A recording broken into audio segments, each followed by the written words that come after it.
hermanos?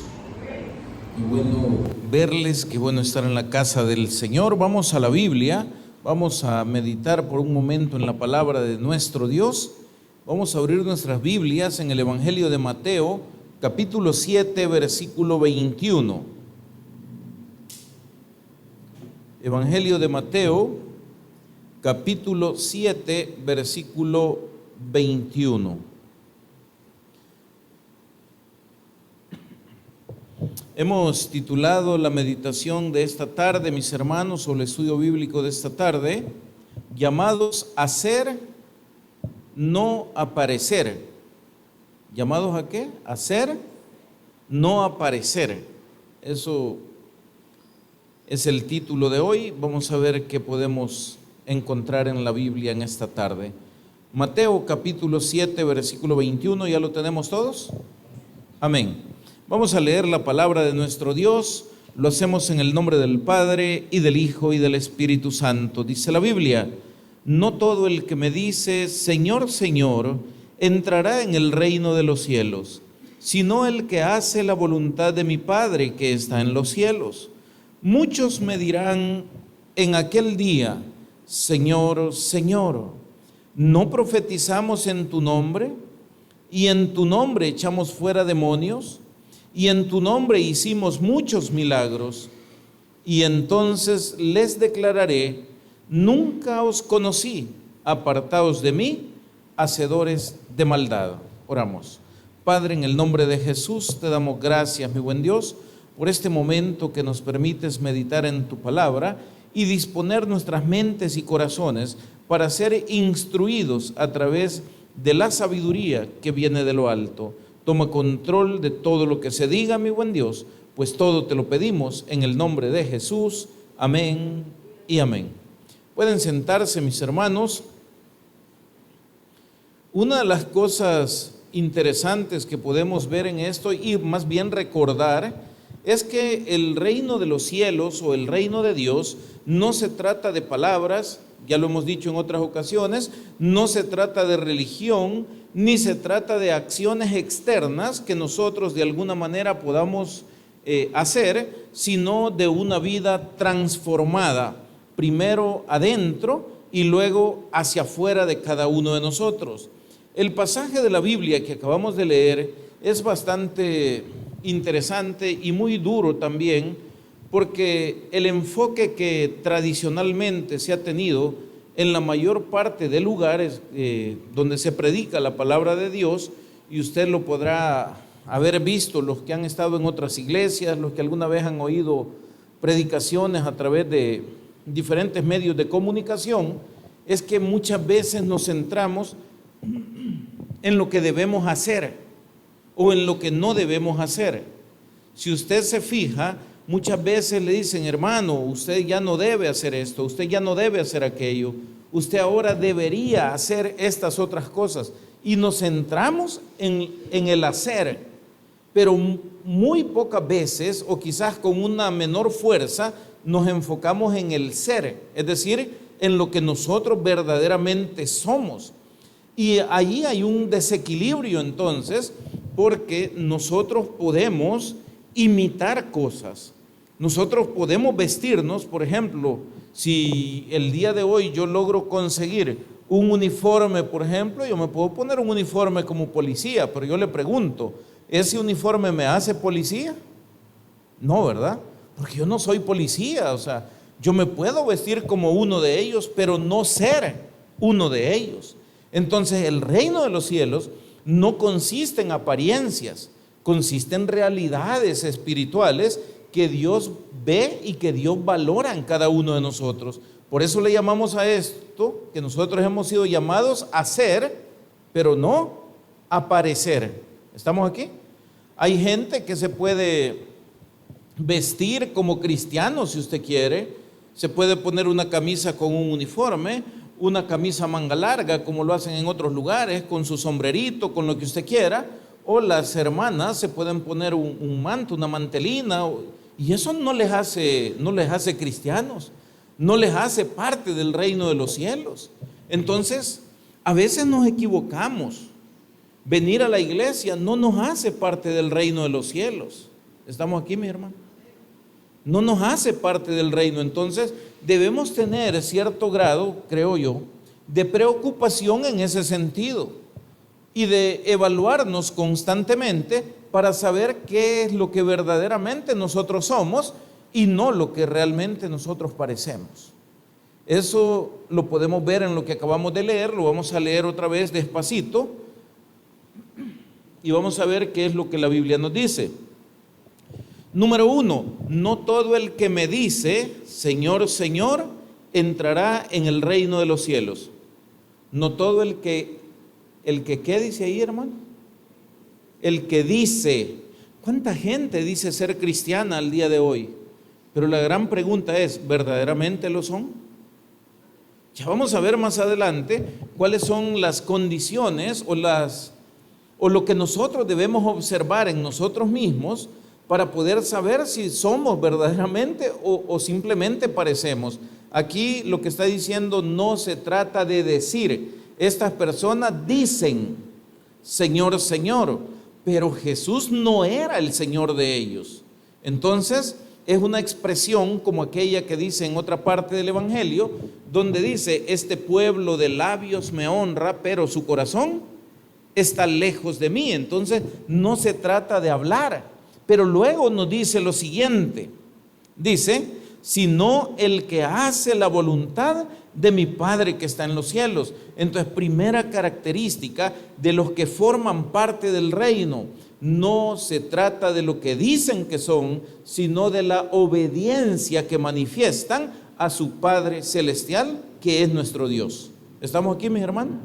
Entonces, ¿de qué se trata? ¿De hablar? No se trata de hablar, se trata de reconocer que nosotros tenemos una relación con Dios. Él es nuestro Padre y nosotros somos sus hijos. ¿Qué debe hacer el hijo con el Padre, mis hermanos? Honrarlo, obedecerlo, ¿no es cierto? ¿Qué hace el Padre con los hijos? Cuida, guía, alimenta. Ok, pero hoy no vamos a hablar de lo que el Padre hace con nosotros, sino de lo que Él espera que nosotros hagamos. El Padre espera y el Padre se agrada, se siente honrado cuando sus hijos son obedientes. Cuando usted como padre le da un consejo a un hijo, ¿por qué le da consejo? Porque usted no quiere que a su hijo le vaya mal, porque usted quiere que su hijo se supere, que cada día sea mejor, que tenga la posibilidad en el futuro de vivir, si es posible, mejor de lo que usted ha vivido, que pueda superar aquellos logros que usted pudo tener en un momento determinado. Entonces, la obediencia debe venir como resultado de la relación filial, es decir, de la relación de familia que nosotros tenemos con Dios. Dios es mi papá. ¿Qué hago yo? Yo tengo que honrar a mi Padre. Yo tengo que obedecer a mi Padre. Jesús lo hizo y Jesús decía, en los negocios de mi Padre me es necesario estar. Entonces, esa es la primera cosa que debemos nosotros tener ahora como marca del reino de los cielos. Qué tan obedientes somos. Y le voy a decir una más. ¿Cuánto le pesa ser obediente? ¿Sabe por qué? Porque si nos pesa ser obedientes, significa que lo que estamos haciendo es obligándonos a mostrar lo que no somos. Porque cuando por naturaleza nosotros nos convertimos en hijos de Dios, entonces nosotros somos obedientes por relación y por convicción, pero ya no por obligación. ¿Estamos aquí, mis hermanos? Esto es bien importante porque necesitamos nosotros asegurarnos de que en aquel día, como normalmente se dice, no nos vayan a decir, me dijiste Señor, Señor, pero tú no eras, tú parecías. Amén, hermanos. Vamos a seguir con la lectura y dice, muchos me dirán en aquel día, Señor, Señor. Y luego hay una lista de cosas que estas personas hacían Ojo, vea el orden que llevamos. Lo primero que acabamos de leer es lo que decían. ¿Qué decían? Señor, Señor. Pero no hacían la voluntad del Padre, no había obediencia. Entonces, si Él es Señor, y esto lo pueden aclarar en Malaquías, por ejemplo, donde dice, si me llaman Señor, ¿dónde está mi obediencia? O si me llaman Padre, ¿dónde está mi honra? No sé si han leído esa parte de Malaquías, sería interesante. Entonces el Señor está diciendo, ustedes dicen, pero no actúan como hijos. Amén. Ahora dice, muchos me dirán en aquel día, otra vez, Señor, Señor. Y hace una pregunta, ¿no profetizamos en tu nombre? Y en tu nombre echamos fuera demonios, y en tu nombre hicimos muchos milagros. Ahora estos están diciendo, Señor, ¿viste lo que nosotros hicimos? ¿Me va siguiendo la línea? Primero es lo que dicen, y ahora estos se presentan con lo que hicieron. Pero ¿cuál es el problema? Hacer algo no nos convierte en otra cosa. Y entonces dice la Biblia, y entonces les declararé, nunca os conocí, apartados de mí, hacedores de maldad. Conclusión, no se trata de lo que nosotros decimos como palabras vacías que muchas veces se las lleva el viento, ni de lo que nosotros externamente podamos hacer. Se trata de ser. Por eso decimos, ¿verdad? Se trata de ser, no de parecer. Efesios capítulo 5, versículo 1. Todo lo que acabamos de hablar es parte de la introducción de lo que vamos a hablar en esta tarde. El punto número 1, ¿qué quiere Dios de nosotros? ¿Qué quiere que seamos? Quiere que seamos hijos obedientes. Amén, hermanos. ¿Qué quiere Dios de nosotros? Hijos obedientes. ¿Cómo quiere Dios que nosotros vivamos, mi hermano? Piénselo. Y luego diga, ¿estoy viviendo de la manera en la que Dios quiere? Y usted sacará sus propias conclusiones. Efesios 5:1 dice, sed pues imitadores de Dios como hijos amados. Entonces Dios quiere que nosotros seamos obedientes y que imitemos lo que Dios hace. ¿Qué hace Dios, mi hermano? ¿Dios es bueno o es malo? Dios es bueno, ¿verdad? ¿Dios perdona o no perdona? ¿Dios reconcilia o no reconcilia? ¿Es generoso o no es generoso? ¿Es bondadoso? ¿Es amoroso? Todo eso lo tiene Dios. Entonces dice la Biblia que nosotros debemos andar como Él anduvo, ¿se acuerda? Y aquí Pablo nos dice, sed pues imitadores de Dios como hijos amados. Los hijos cuando están pequeños y a veces cuando están grandes, tratan de ser como es el papá o como es la mamá. Muestra de ello, acuérdese cuando usted tenía sus hijos pequeños, si alguna vez no fueron ellos y agarraron sus zapatos y se los pusieron y salieron como a modelar que ellos andaban los zapatos de papá o los zapatos de la mamá. ¿Por qué cree que hacen eso? Ay, este bicho está loco. No, están dándole a usted información de lo que hay en su mente y lo que le están diciendo es yo me quiero parecer a ti, yo quiero ser como tú eres cuando yo sea grande. Eso es lo que están diciendo esos niños con esa clase de acciones. Amén. Entonces, cuando nosotros tomamos nuestra vida cristiana con ese mismo carácter de un niño, entonces nosotros estamos honrando a Dios, porque entonces dice Dios, hey, mira mis pequeños, porque aunque usted y yo estemos viejos, Dios nos ve pequeños todavía. Mira, mi pequeño se quiere parecer a mí. Qué bonito, mi niño, vení para acá, te doy un abrazo. Eso es lo que hacemos nosotros. ¿Qué hace Dios? Te voy a apoyar, te voy a ayudar, te voy a llevar de la mano para que verdaderamente puedas ser lo que tú estás soñando ser, porque tú quieres ser como yo soy. ¿Estamos aquí, mis hermanos? Hay una, no sé si es alabanza o canción al final, tal vez usted la ha escuchado, una que dice, yo quiero ser como, yo quiero que Él sea como yo, porque yo quiero ser como tú. Ya la he escuchado. ¿Sabe usted que esa es una de las primeras alabanzas que yo escuché cuando recién había recibido a Cristo? Y esa alabanza a mí siempre me hacía llorar. No me vaya a decir que los hombres no deben llorar, porque esa es una canción. Entonces, ¿y sabe por qué me hacía llorar esa canción o alabanza? Porque yo veía a mi hijo pequeño. Porque, bueno, el que ahora ya está grande. Porque yo lo veía tranquilo, dormido, seguro. ¿Por qué? Porque papá o mamá cuidaban de él.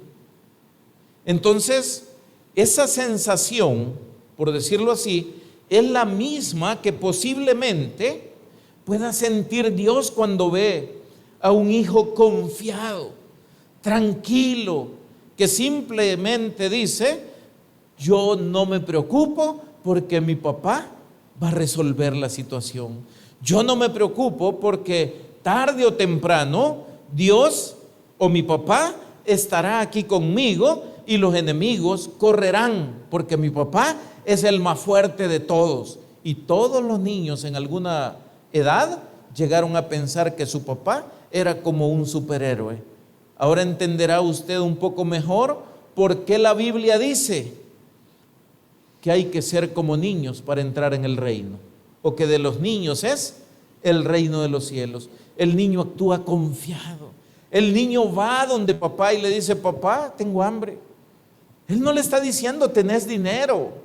No le está diciendo: papá, es verdad que ya te echaron del trabajo. Él simplemente llega y dice: papá, tengo hambre. ¿Y sabe por qué llega y dice: papá o mamá, tengo hambre? Porque él sabe que papá o mamá siempre le darán de comer. ¿Estamos aquí? Entonces, ese hijo que quiere imitar al padre, honra al padre. Ese hijo que se parece al papá, hasta en la manera de caminar, algo chueco, pero se parece. Y le dicen al papá: vos quizás lo negaste, ¿verdad? Y luego uno dice: no, es que se parece tanto a mí. Y usted como papá se siente orgulloso de que aquel salió chueco como usted. Pero el punto, ¿cuál es? Es que Dios quiere hijos que se parezcan a Él. Por eso, ¿cómo creó Dios al hombre cuando creó a Adán en el huerto del Edén? Le pregunto yo, ¿cómo lo hizo Dios?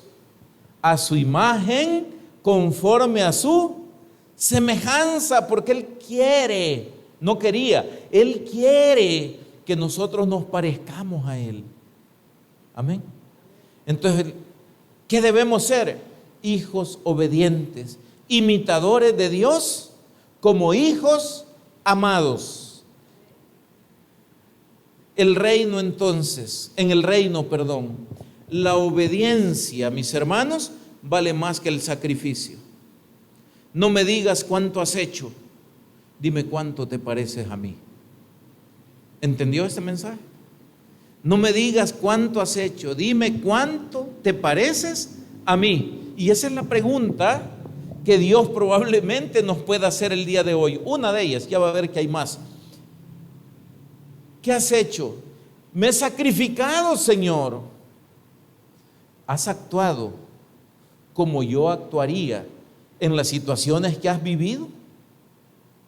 ¿Has sido capaz de perdonar al que te ofendió? ¿Has sido capaz de ser humilde? ¿Has sido capaz de llevarte bien con las personas? ¿Has sido capaz de mantener la verdad aún en situaciones difíciles? Jesús, en toda situación, siempre mantuvo la verdad. Siempre hizo las cosas que acabo de mencionar. ¿Y sabe qué? No le pesaba hacerlo, porque es parte de su naturaleza. Como hoy hacer el bien para nosotros debe ser parte de nuestra naturaleza también. Punto número 2, mis hermanos, y si quiere un ejemplo de lo que acabamos de hablar, acuérdese de Abraham. Abraham obedeció sin saber para dónde iba y Dios lo llamó su amigo. Amén. A veces nosotros queremos demasiadas cosas para hacerle obedientes a Dios. Dios nos dice, haz algo. ¿Y por qué? ¿Y cuándo? ¿Y cómo? Y comenzamos a hacer 1000 preguntas. Abraham, vete de tu tierra y de tu parentela a la tierra que te mostraré. ¿A dónde, Señor? No sabemos dónde es. Tú vas a caminar confiando en que yo te voy a llevar a algo mejor. Esa es una muestra de obediencia. Segundo punto, ser humildes de corazón. ¿Cuántos de los que estamos aquí se consideran humildes, mis hermanos? Dice la Biblia, bienaventurados los pobres de espíritu, porque de ellos es el reino de los cielos. Mateo capítulo 5, versículo 3, por si lo quiere leer. Bienaventurados los pobres de espíritu, porque de ellos es el reino de los cielos. Quiero decirle que en el reino de los cielos la humildad abre puertas de bendición. ¿Estamos aquí? ¿Y qué significa, mis hermanos, en este caso, ser humilde? Ser humilde en este caso significa depender totalmente de Dios. Ay, pero qué injusticia hicieron conmigo. Espérate. ¿Pasó? Sí pasó. Dios tiene el control. ¿Sabía usted eso? Es que me golpearon. Dios sabía que te iban a golpear y permitió que te golpearan. ¿Pero y por qué? Hoy no lo sabemos. Más adelante lo sabremos. Pero Dios tiene el control. A veces nosotros queremos tener el control de nuestra vida. Queremos tener el control de lo que sucede alrededor nuestro y terminamos frustrados porque nunca podemos tener el control total de las cosas, porque es algo que le corresponde únicamente a Dios. Entonces, parte de la humildad, mis hermanos, es aceptar la voluntad de Dios. ¿Estamos aquí? Aceptar la voluntad de Dios, porque yo dependo de lo que Dios diga. Amén. ¿Qué dijo Dios? Que ya es hora de irse para el cielo, de colgar los bracos, como dicen. ¿Qué toca, hermano? Colgar los bracos, amén. Si no, no hay de otra. Pero es que yo no quiero, pero es que yo... Espérate, tú no conoces el futuro, Dios lo conoce. Tú no sabes por qué Dios quiere llevarse a una persona hoy y no mañana. Porque hoy y no dentro de un año. Dios sabe, usted y yo no sabemos. Humildad, reconozcamos que el que lo sabe todo es Dios. Reconozcamos que las decisiones más acertadas son las de Dios porque Él es sabio. Amén. Entonces, una vida en humildad, mis hermanos, les repito, abre puertas de bendición en el reino de los cielos. Los orgullosos, los que confían en ellos mismos, ¿qué es lo que les sucede, mi hermano? Dice que Dios resiste a los soberbios, pero no solo eso, también dice que los humilla, ¿verdad? ¿Se acuerda? Entonces, vivir dependiendo de Dios es lo mejor que nosotros podemos hacer para nuestra vida, y de esta manera estamos reflejando que en nosotros se está formando el carácter de Cristo. Porque Él fue quien nos dijo, aprended de mí, que soy manso y humilde de corazón, y hallaréis descanso para vuestras almas. ¿Estamos aquí? Entonces, ¿cómo es el Señor Jesús? Manso y humilde. ¿Cómo debemos ser nosotros, mi hermano? Tenemos que buscar esa humildad. Mire, ¿por qué Jesús, siendo Dios, por qué Jesús oraba? ¿Por qué Jesús le preguntaba al Padre, Padre, si es posible, pasa de mí esta copa? Pero oiga, pero que no se haga mi voluntad, sino la tuya. ¿En qué posición se estaba poniendo Jesús? En la de humilde. Él estaba diciendo, Señor, mira, estoy abatido. Esta situación está dura, está difícil, pero tu voluntad es correcta. Si hay que pasar por el fuego, pues pasaremos por el fuego.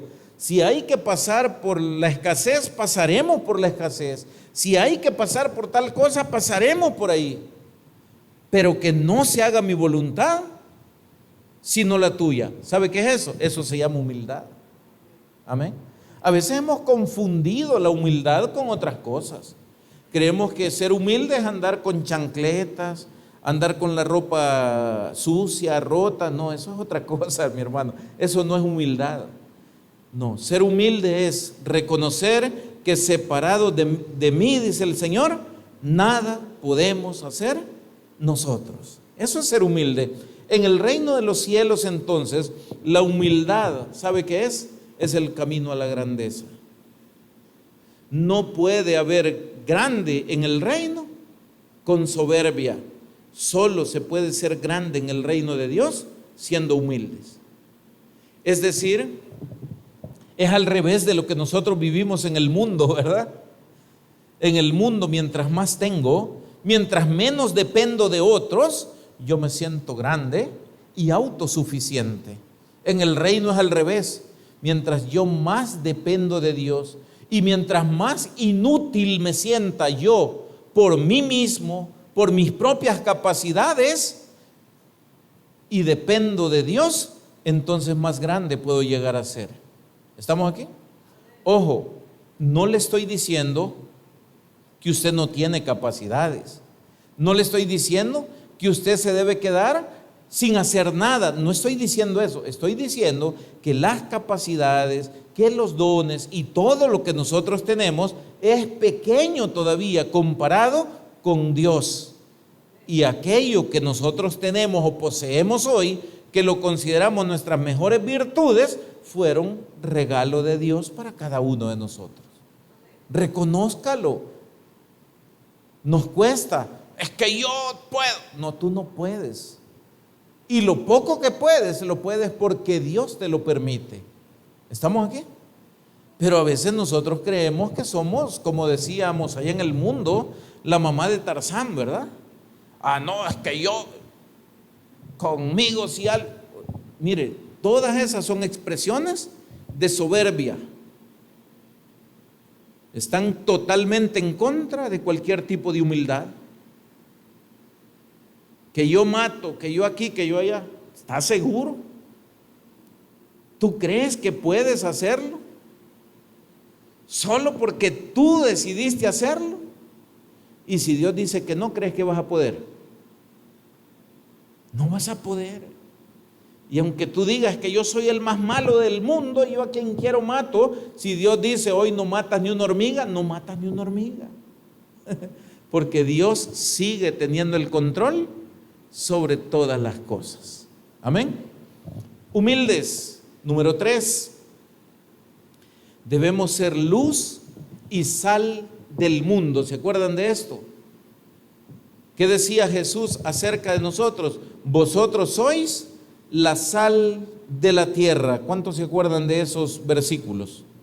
Esto está en Mateo capítulo 5, versículo 13 y 14.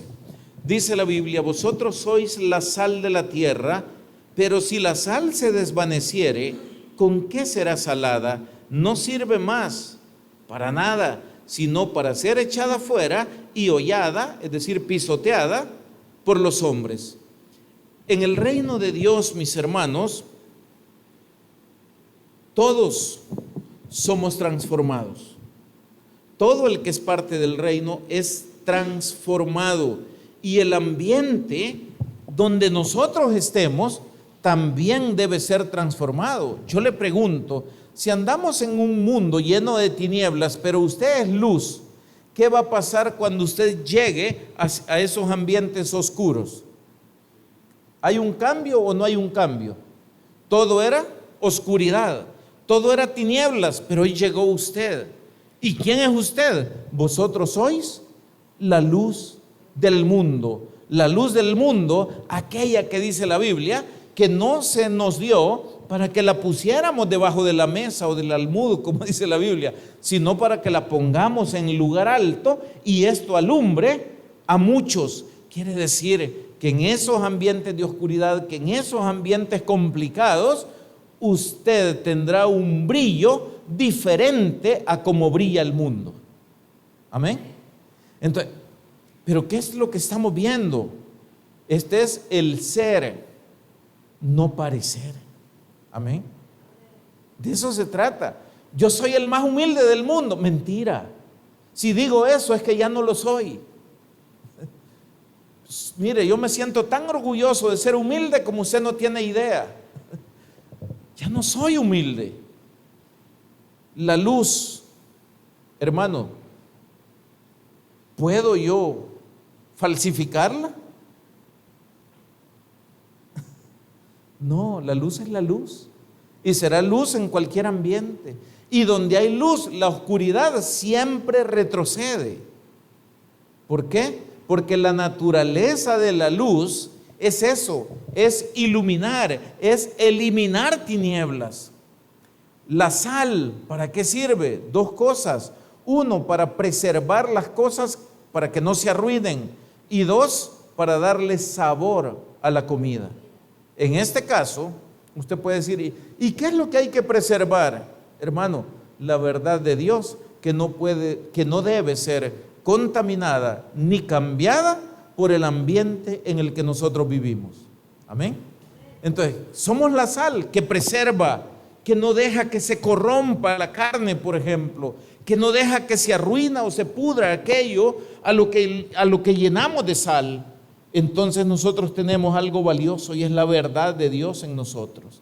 Esa verdad que no debe ser cambiada, que no debe ser corrompida, porque cuando eso sucede, personas creen ir al cielo cuando en realidad están caminando hacia el infierno y se llevarán una sorpresa muy grande. Leímos hace un momento, no todo el que me dice, Señor, Señor. Amén. ¿Por qué? Porque parecieron, pero no fueron. Porque hicieron, pero hacer no nos convierte. ¿Estamos aquí? Entonces, estas situaciones son interesantes, mi hermano. Una vida conforme al reino de los cielos brilla sin necesidad de que usted lo proclame. Yo le pregunto, si apagáramos las luces ahorita en este lugar y luego encendemos un fósforo, ¿sería notorio para todos ustedes dónde está el fósforo? Tengo que gritarles yo de aquí, ¡hey, aquí está! Este es. No, ¿verdad? ¿Por qué? Porque es evidente, porque es obvio. En un mundo de tinieblas, el que es luz se ve, se conoce de lejos. Amén. Muestra de esto, hay muchas muestras. No me gustaría meterme en muchos ejemplos directos, pero voy a poner un par de cosas nada más. Le voy a preguntar algo el día de hoy. Como vivimos en una era digital de redes sociales y de todo ese tipo de cosas, yo le quiero preguntar, ¿qué es lo que usted más publica en sus redes sociales? Eso que usted publica cada rato es lo que usted es. ¿Estamos aquí? ¿Vanidad? ¿Publicamos vanidad? ¿Publicamos amargura? ¿Qué publicamos? No estoy criticándole, solo le estoy diciendo tenga cuidado, porque ¿sabe qué? Lo que de nosotros sale, ¿de dónde viene? De nuestro corazón. Tales son los pensamientos de una persona, dice la Biblia, tal es él. ¿Qué publicamos? Fíjese que hay ocasiones, y se lo voy a decir así, hay ocasiones donde da pena. ¿El qué da pena? Que alguien que es cristiano, bueno, que viene a la iglesia más bien, comience a publicar en redes sociales cosas que a veces no tienen absolutamente nada que ver con el ser cristiano, ni siquiera con un chiste o con una cuestión familiar, no, simple y sencillamente cosas que son directamente de las tinieblas. No lo voy a hablar tan claro, pero hay cosas que pertenecen a las tinieblas y de las cuales nosotros no deberíamos participar. ¿Estamos aquí? ¿Se lo digo más claro o ya más o menos entendimos de qué tipo de cosas estoy hablando? Lo voy a decir con un solo ejemplo y no voy a hablar más de eso. Una foto chulona de una mujer en una red social, le voy a preguntar, ¿eso es del reino o es del mundo?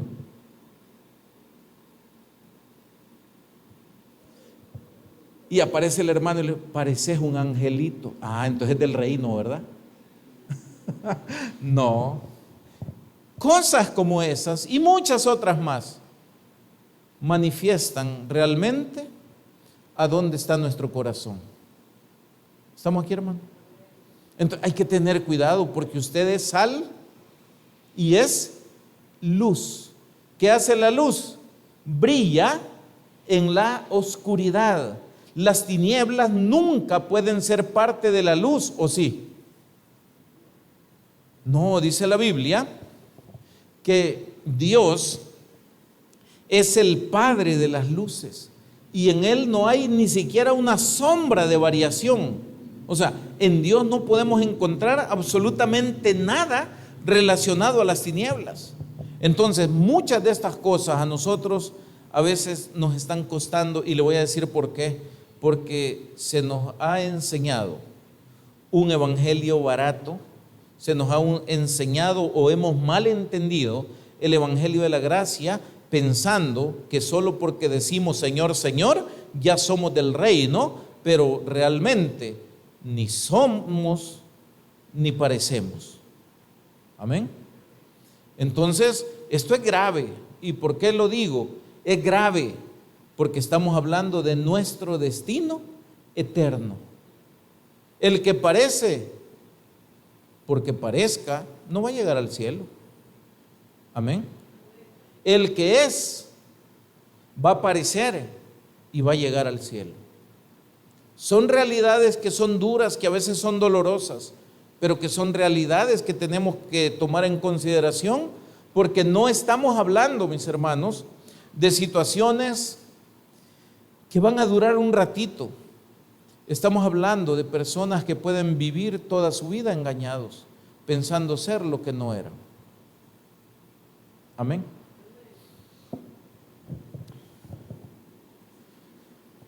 Punto número 4. Nosotros debemos ser fieles y perseverantes.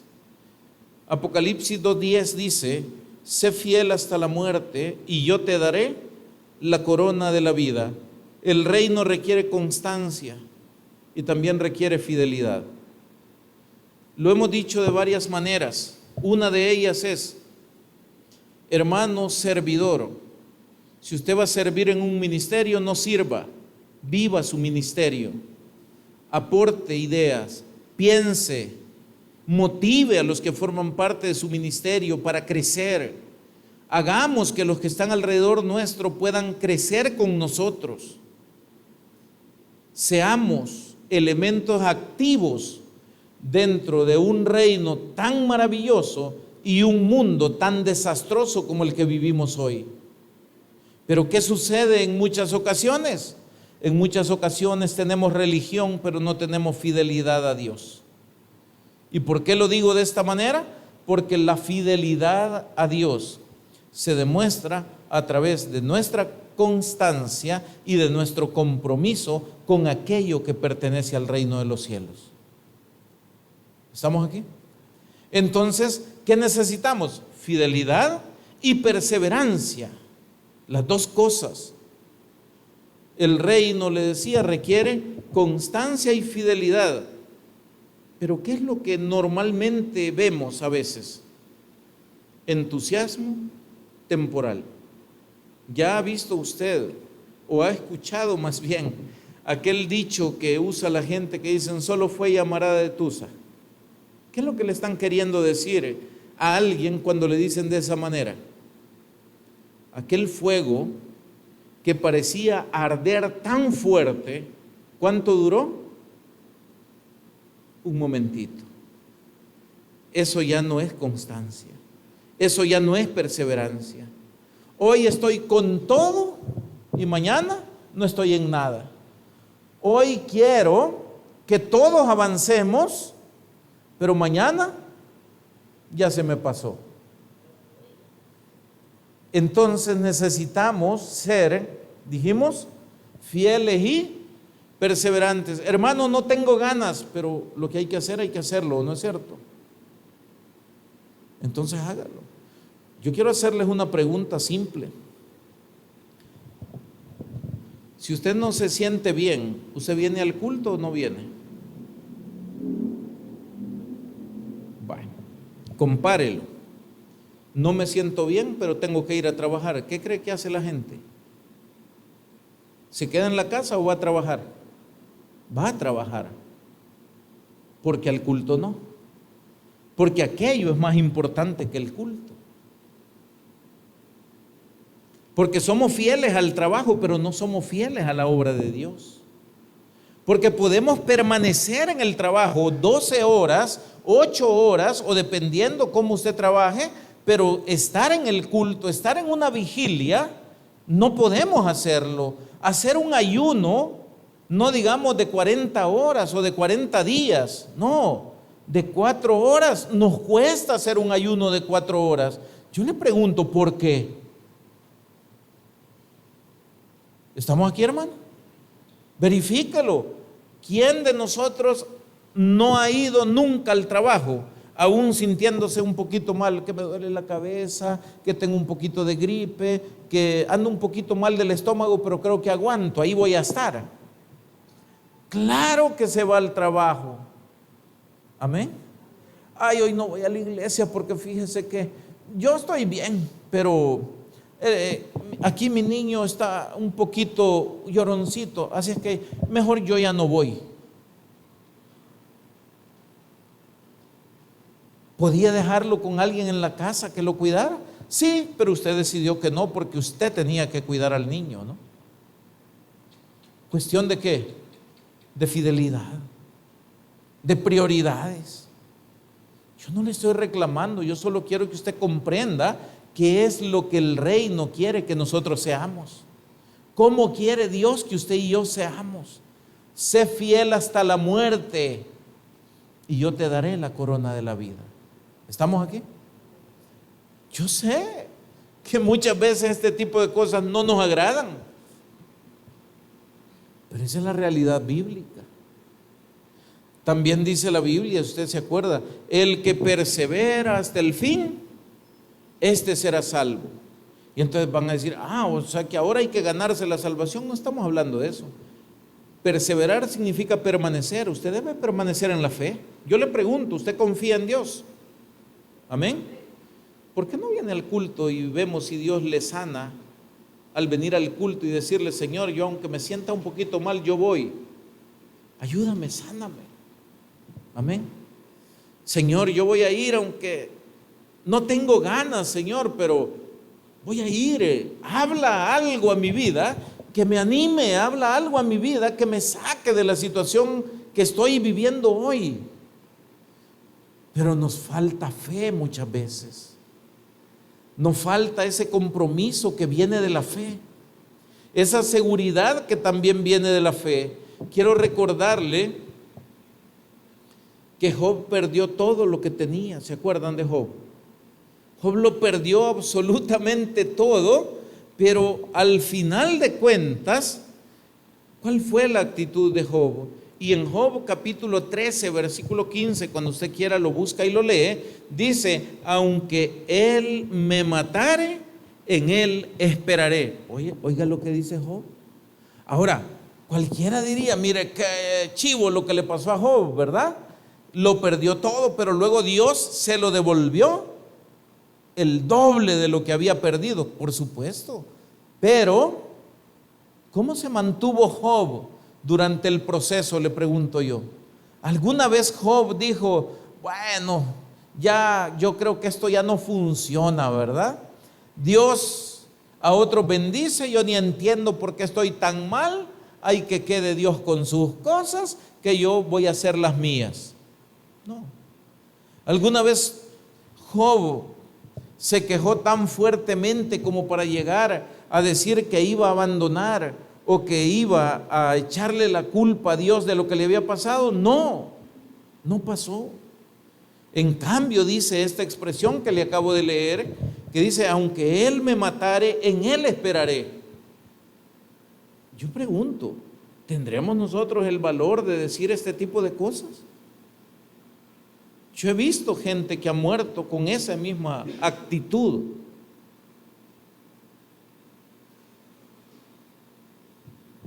Me muero, no importa, me voy con Él.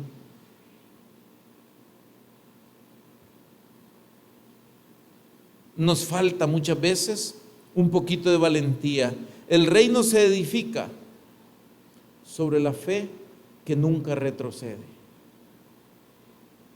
¿Está aquí, hermano? ¿Sobre qué se edifica el reino? Sobre la fe que nunca retrocede. Nosotros vivimos demasiado movidos por nuestras emociones. Depende cómo me sienta, depende si tengo ánimo, depende de un montón de cosas lo que tengamos que hacer. Si el vecino va a ir, si el vecino no va a ir, si la gente va a decir, si la gente no va a decir, si me dijeron gracias, si me vieron hacer tal cosa, si me dieron un aplauso, si me hicieron mala cara. Así vivimos nosotros. La fe que no retrocede, no le importan esas cosas. ¿Quiere ver ejemplos de esto? Acuérdese de la mujer que tenía flujo de sangre. Amén. Acuérdese del ciego Bartimeo. ¿Les importó a ellos lo que sucediera circunstancialmente donde ellos estaban? No, no les importó. Ella dijo, si tan solo tocar el borde de su manto y yo aquí voy. ¿Quién me ha tocado?, dijo Jesús. Señor, la multitud te aprieta. En medio de una multitud, aquella señora fue y se metió. Amén. ¿Podía llegar a sentir vergüenza? Sí. ¿Podía sentirse marginada? No sentirse, era marginada verdaderamente. ¿Podía sentir que ya nada tenía sentido? Sí. ¿Pero qué la movió? La fe. Esa fe que no se echó para atrás. Señor, espérame. Le voy a hablar de otra. Señor, espérame. Señor, escúchame. Ayúdale a mi hija que está siendo atormentada por un demonio. ¿Qué le dijo el Señor?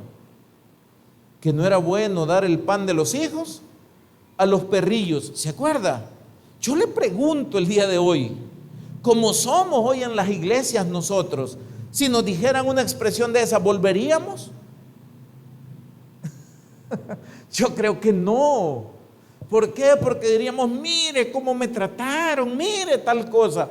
Pero esta señora le dijo, Señor, aún los perrillos comen de las migajas que caen de la mesa de los hijos. Amén. Con un poquito de lo que sobra de aquellos es suficiente para la necesidad que yo ahora tengo.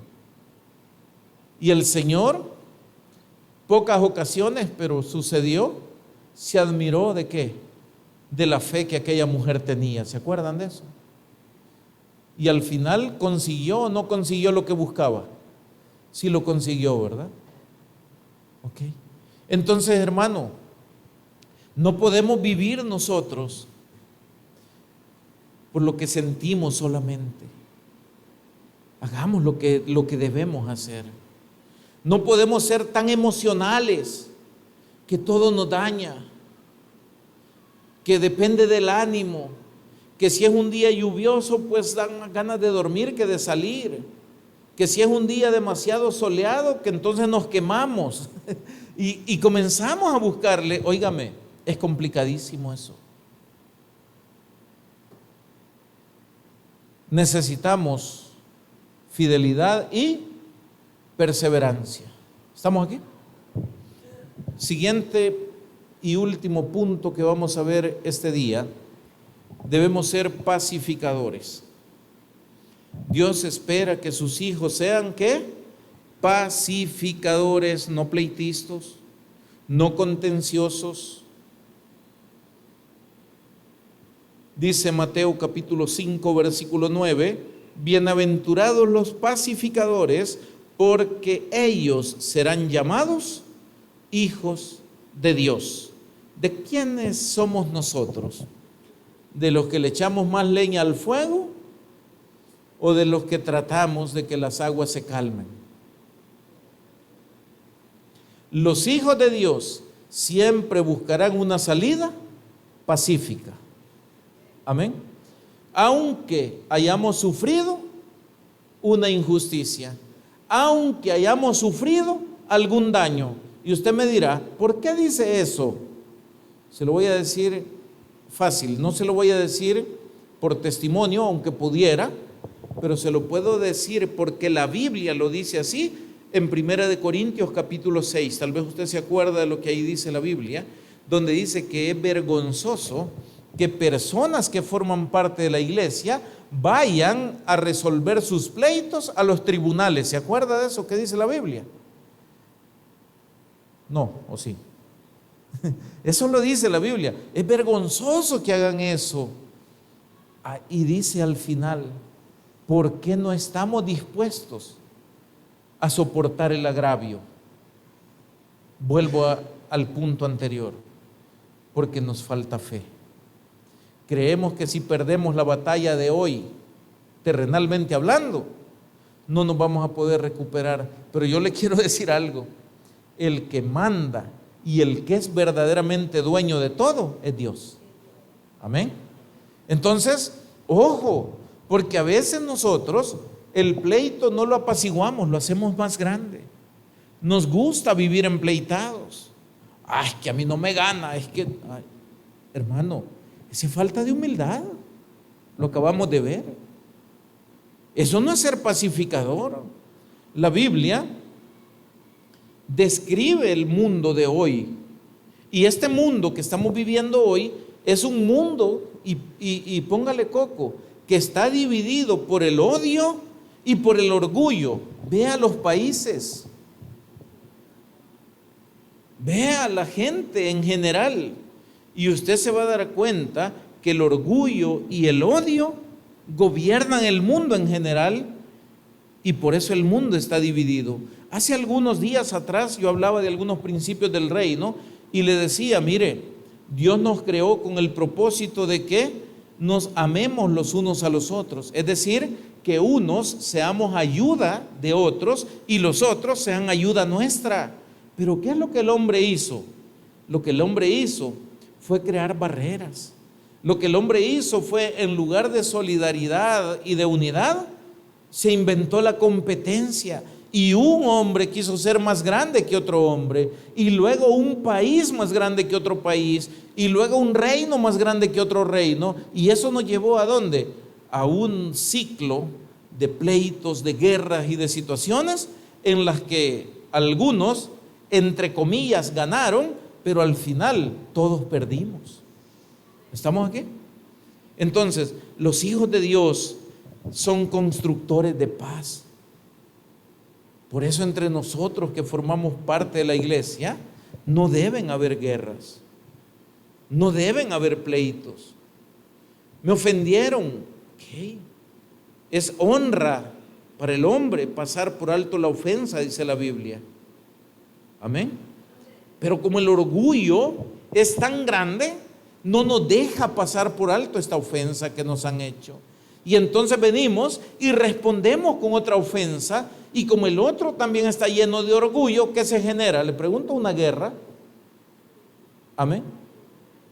Pero el Señor dice, hey, miren, seamos pacificadores, evitemos conflictos, enfrentemos el conflicto con amor y con sabiduría que viene de Dios a través del Espíritu Santo. Pero en esos momentos, ¿quién ora cuando esté enojado? ¿Quién ora cuando está en una situación donde está a punto de que haya pleito? Es bien difícil, ¿verdad? Se nos olvida en ese momento ese tipo de situaciones, pero deberíamos tratar de mentalizarnos como parte del reino a ser pacificadores. Ejemplo de esto bíblico. ¿Qué hubieran hecho ustedes en el caso de José con sus hermanos cuando llegaron con hambre a Egipto, después de que lo habían vendido?